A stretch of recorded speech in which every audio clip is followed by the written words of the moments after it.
Ulat panahon naman mga kapuso, binaha ang 15 barangay sa Butuan City at ilang lugar sa General Santos City dahil sa malakas na pag-ulang dulot ng low pressure area.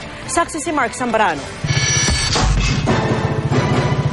Sa gitna ng tuloy-tuloy na pag-ulan dala ng low pressure area, umapaw na ang Luzon River sa Butuan City.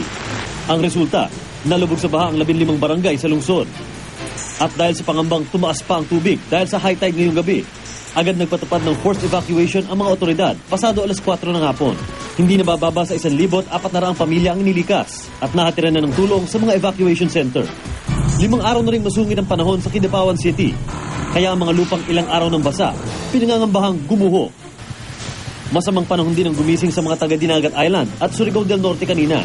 Sa General Santos City, bagamat bumuti na ang panahon sa maghapon, isinailalim pa rin sa state of calamity ang Barangay Baluan. Binaha kasi dahil sa ulan ng 10 purok doon, kung saan mahigit 600 pamilya ang apektado. Nasira rin sa baha ang mahigit 50 hektarya ng palayan doon. Tungod kay ang palay, basa, tapos kadua, magturok na siya, tapos kagamot. So muna siyang hinungdan nga medyo gamay ang kita. Ayon sa Pag-asa, ang pag-ulan sa Mindanao ay bunsod ng umiiral na Intertropical Convergence Zone.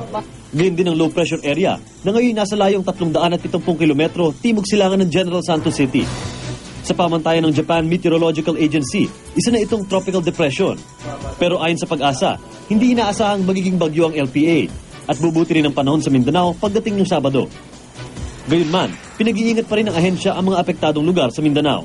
Doon sa Caraga, doon sa Davao Region, sa Soxargen, yung mga plus floods saka landslide dahil patuloy na magbibigay ng mga pagulan itong low pressure area na ito. Wala naman daw direktang epekto ang LPA sa Luzon, kabilang ang Metro Manila. Ako si Mark Zambrano, ang inyong saksi.